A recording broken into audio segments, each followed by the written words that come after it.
Ikhwani rahimakumullah. Pada malam ini saya kasih judul mengejar ampunan. Ya, mengejar ampunan. Jadi ampunan itu sebetulnya nggak perlu dikejar. Ya, sebetulnya nggak perlu dikejar. Karena Allah begitu banyak memberikan ampunan kepada kita. Allah begitu mengobrol ampunannya. Sebetulnya nggak perlu dikejar. Tapi istilah mengejar ini adalah karena kita kejar-kejaran dengan maut. Makanya jangan nunggu, ya. Jangan nunggu. Mumpung masih hidup, mumpung masih bernyawa, yuk kita kejar ampunan. Ngejarnya caranya bagaimana? Insya Allah nggak nunggu bulan Ramadan, Allah juga udah obrol ampunan. Apalagi di bulan suci Ramadan. Ampunan dalam bahasa Arab maghfirah. Ya, dalam bahasa Arab maghfirah.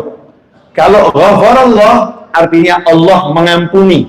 Allah mengampuni. Allah mengampuni itu artinya apa? Ulama menjelaskan arti ampunan Allah adalah tirai yang menutup dosa-dosa.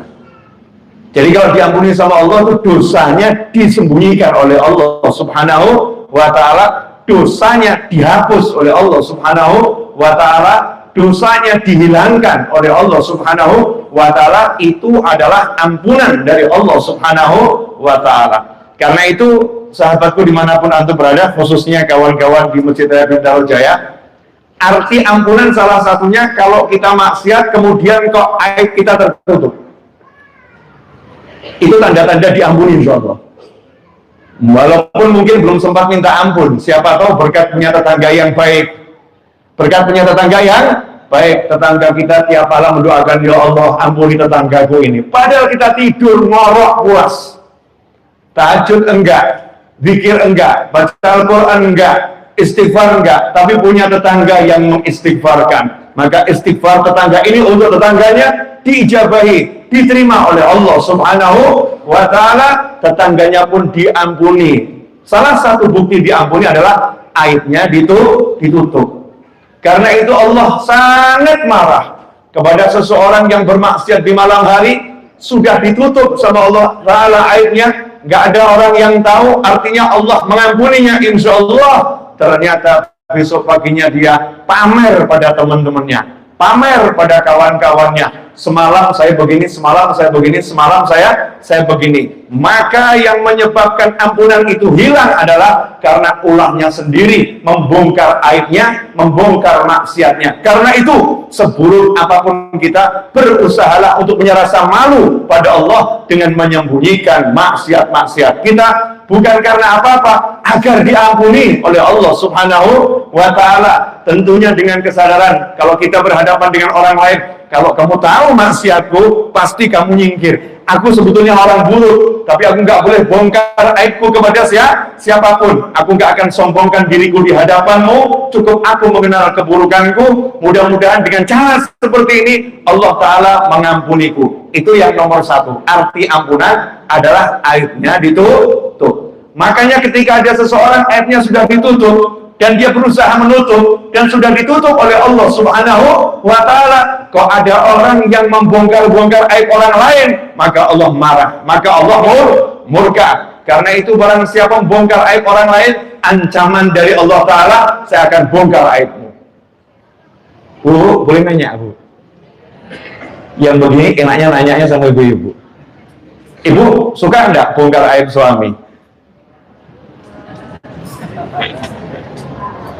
Contoh, mungkin suaminya punya handphone, mungkin di handphonenya banyak aib, mungkin di handphonenya banyak chat, ya banyak chat, dan sebaliknya bapak-bapak pernah enggak bongkar handphonenya istri? Belum, mudah-mudahan enggak. Cari aib. Mungkin di handphonenya istri banyak chat, naudzubillah min dzalik, yang diharamkan oleh Allah Subhanahu wa ta'ala. Mungkin di handphone pasangan kita ada video-video yang diharamkan oleh Allah Subhanahu wa ta'ala. Mungkin ada gambar-gambar yang diharamkan oleh Allah Subhanahu wa ta'ala. Jangan sekali-kali kita mencari-cari kesalahan saudara kita. Jangan sekali-kali kita berusaha meneliti apa yang dia lihat, apa yang dia baca, siapa yang chatting dengan dia, membongkar aibnya. Kalau ini kita lakukan, mungkin kita cuma membongkar sebagian aib dari saudara kita, karena kita yang berusaha, kemampuan kita terbatas. Tapi ancaman dari Allah Ta'ala, siapa bongkar aib saudaranya, aku akan bongkar aibnya. Nah, kalau Allah yang bongkar, kira-kira hancur atau nggak hancur? Yang bongkar Allah loh ya. Kalau udah Allah yang bongkar itu akan terurai sendiri, akan terbuka sendiri dengan cara-cara Allah yang nggak bisa dihalangi oleh siapapun. Karena itu kalau kita pengen betul-betul terampuni, artinya nggak terbongkar aib kita, jangan juga membongkar aib orang lain. Tutup mata, doakan. Kalau bisa nasihatin, tapi nasihat pakai ilmu. Kalau salah ilmu nggak nasihat, jadinya pertengkaran nanti, jadinya permusuhan. Bahkan bisa timbul maksiat yang lebih besar, bisa putus silaturahim, bisa jadi anak yang durhaka. Na'udzubillah min dzalik. Karena itu urusan nasihat menasihati serahkan pada ahlinya. Gak sembarangan orang boleh memberikan nasihat kepada orang lain. Betul, kita disuruh mengajak semua orang ke jalan kebaikan, tapi ingat, semua ada caranya. Semua harus belajar ilmunya. Contoh, Bu, anak ibu gak sholat, kemudian datang tetangga ke rumah ibu marah-marah. Nak, kamu kalau nggak sholat neraka. Sholat ini hukumnya fardhu ain bagi orang yang udah balik. Kalau sampai nggak kamu tinggalkan, ini urusannya rukun Islam ini. Kalau kamu tinggalkan, kamu abaikan, bahaya nih. Kalau sengaja kamu nggak mau sholat, betul-betul nggak mau sholat karena nggak suka sholat, kamu murtad dari agamanya Allah Ta'ala. Kalau karena kamu males, dosanya besarnya luar biasa. Mohon maaf, itu tetangga. Yang dibegitukan anak kita. Kira-kira ibu atau siapa dia? Yang mana? Jujur. Kok pada abstain kenapa ini? Bapak kira-kira gimana Pak? Kalau anak kita dibegitukan, kira-kira kita tersinggung atau nggak tersinggung? Wajar kalau tersinggung. Wajar kalau tersinggung. Karena apa? Melanggar norma akhlak, melanggar tata kesopanan, melanggar adab. Contoh misalnya, udah saya tingkatin deh. Mungkin kalau namanya anak, mungkin ya bapak kurang tergerak. Kalau istrimu nggak pakai jilbab, naudzubillah min dzalik, tiba-tiba datang Habib Novel ke rumahmu. Mbak, sorry, neraka kamu. Kamu suaminya. Neraka loh, model seperti kamu ini kalau nggak tobat neraka. Saya mau nanya, kira-kira Anda sebagai suami cinta sama saya atau sebel? Jujur atau jujur? Cinta atau sebel? Udah yang baca contoh saya aja itu. Cinta atau sebel? Sebel, mentang-mentang ustaz, pakai kopiah putih, datang ke rumah orang, nggak sopan, maki-maki istri orang, kurang ajar kamu. Di hati. Mungkin karena ketenaran nama saya, nama besar saya, agak, Masya Allah Ustaz, makasih Ustaz. Tapi besoknya berstatus Ustadz kurang ajar. Gak dijelaskan siapa namanya, sampai temennya nanya siapa itu. Akhirnya timbul permusuhan. Yang tadinya orang suka cari ilmu jadi benci ilmu, karena yang menyampaikan ilmu gak ngerti caranya nasehatin. Jadi nasehatin itu iya, tapi pakai ilmu. Makanya ud'u ilallah, ud'u ya, seluruh manusia ke jalan Allah, tapi pakai basirah, biiznillah. Nabi kita Muhammad SAW itu da'iyan ilallah biiznih, da'i yang menyuruh ke jalan Allah biiznih, dengan izin dari Allah Subhanahu wa Ta'ala. Gak semua diangkat jadi rasul, gak semua diangkat jadi nabi, dipilih sama Allah Ta'ala. Nabi gak diperintahkan ngajak kaumnya, cukup untuk dirimu sendiri. Rasul baru diperintahkan ajak kaummu. Semua dikasih batasan oleh Allah Ta'ala, dikasih rambu-rambu oleh Allah Subhanahu wa Ta'ala. Makanya kalau kita nggak pengen aib kita dibongkar, jangan bongkar aib orang lain. Apalagi kalau seperti yang sering saya sampaikan, lakanya seperti ahli zikir. Ketemu sama temannya langsung, astagfirullah, inna lillahi wa inna ilaihi raji'un. Allahu Akbar. Ada apa? Allahu Akbar. La ilaha illallah, astagfirullah. Lu ada apa? Saya takut ngomongnya. Parah sekali. Parah. Luar biasa. Ada apa? Astagfirullah. Saya mau nanya, ini kira-kira agak lebih nggak kira-kira ini? Mungkin agak lebih sikapnya ya. Ditanya sama temennya, kenapa? Itu tetangga kita itu kelihatannya ke masjid 5 waktu, tapi astagfirullah. Saya mau nanya, Ini yang model begini namanya apa ini? Satu, riba. Menggunjing saudaranya atas kemaksiatan yang dia lakukan. Itu namanya riba.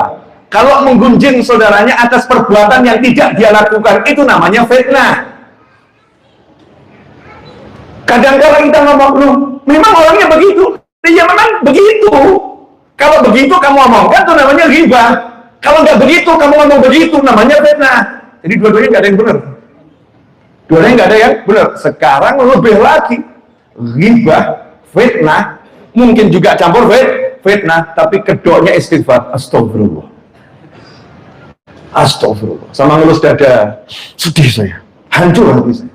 Kenapa? Tetangga kita itu. Astagfirullah.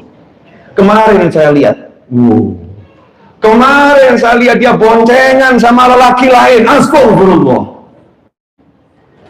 Kira-kira oknum-oknum model begini bisa terjadi nggak? Bisa atau nggak bisa? Mungkin kita pernah jadi pelakunya. Secara nggak sadar. Ini bongkar aib orang lain. Ini bongkar aib orang lain. Ini perbuatan yang menyebabkan nanti akhirnya aib kita dibongkar sama Allah Subhanahu wa ta'ala. Na'udzubillah min dzalik. Kalau seperti itu yang terjadi, maka kita nggak dapat ampunan. Padahal syarat masuk surga harus dapat ampunan. Nggak diampuni, nggak masuk surga.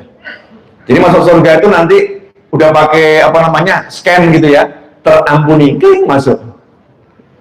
Kalau belum terampuni, nanti dulu mikir, selesaikan dulu urusanmu ini. Ya mungkin ada urusan sama orang, atau mungkin harus mampir ke neraka dulu, biar selesai. Na'udzubillah min dzalik. Kalau udah selesai, diampuni, baru masuk surganya Allah Subhanahu wa ta'ala. Karena itu malam Sabtu di Majelis Ar-Raudhah Solo, Habib Hasan bin Ismail Al-Muhdar memberikan penjelasan kepada saya di hadapan khalayak ramai. Beliau mengatakan, karena kalau nggak diampuni, itu nggak masuk surga, maka sekecil apapun dosa, itu bahaya. Betul ya? Sekecil apapun bahaya kalau tidak diampuni. Karena kalau ada satu dosa sekecil apapun tidak diampuni, kita nggak akan masuk surganya Allah Subhanahu wa ta'ala. Maka orang yang cerdas, orang yang suka menghitung dosanya sendiri, kemudian minta ampun. Ya Allah itu astagfirullah, ya Allah itu astagfirullah. Menghitung dan meneliti dosanya sendiri, kemudian minta ampun. Bukan orang yang sibuk menghitung dosanya orang lain. Sibuk menghitung dosanya orang lain.